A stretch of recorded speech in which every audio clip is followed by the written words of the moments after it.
இன்றைக்கி காலையில் எழுந்திரிச்சதும் மாவை கிரைண்டரில் போட்டு அடுத்தடுத்து வேலையை பார்க்க போகிறேன். காலையிலே மாவு அரைச்சா தான் நம்மளுக்கு ஈஸியாக இருக்கும். நான் ஃப்ரிட்ஜில் உளுத்தம்பருப்பை ஊற வச்சுருந்தேன். எப்போதுமே அப்படி தான் அரைப்பேன். அப்போ தான் மாவு நல்லா புசு புசுன்னு இருக்கும், இட்லியும் நல்லாயிருக்கும். அது கூட ஆமணக்கு விதை இருக்கு இல்லையா, அதில் ஒரு 5 விதையை எடுத்து உடச்சி அந்த பருப்பையும் உளுத்தம்பருப்போட சேர்த்து அரைச்சிடுவேன்.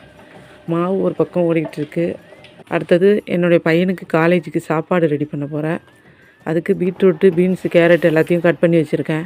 அவன் காய்கறி சாப்பிட மாட்டான். அதனால் இந்த மாதிரி முட்டையெல்லாம் சேர்த்து முட்டை சாதம் மாதிரி செஞ்சு கொடுத்தா சாப்பிடுவான். சின்ன பசங்க சாப்பாடு காய்கறி சாப்பிட்லன்னா இந்த மாதிரி செஞ்சு கொடுத்தோம்னா அவங்க சாப்பிடுவாங்க. அதுக்கு தொட்டுக்க வாழைக்காய் வறுவல் செஞ்சுருக்கேன். நிறையா பேர் வீடியோ பார்க்குறீங்க, லைக் பண்ண மாட்டேறீங்க, சப்ஸ்கிரைப் பண்ண மாட்டேறீங்க. நம்ம சேனலுக்கு லைக் பண்ணி சப்ஸ்கிரைப் பண்ணுங்கள். வீடியோ நல்லா இருக்கா நல்லா இல்லையாங்கிறது கமெண்ட் பண்ணுங்கள். நம்ம சேனலுக்கு 10 சப்ஸ்கிரைபர் வந்திருக்காங்க. ரொம்ப சந்தோஷம். அடுத்தடுத்து நம்ம சேனலுக்கு சப்போர்ட் பண்ணுங்கள்.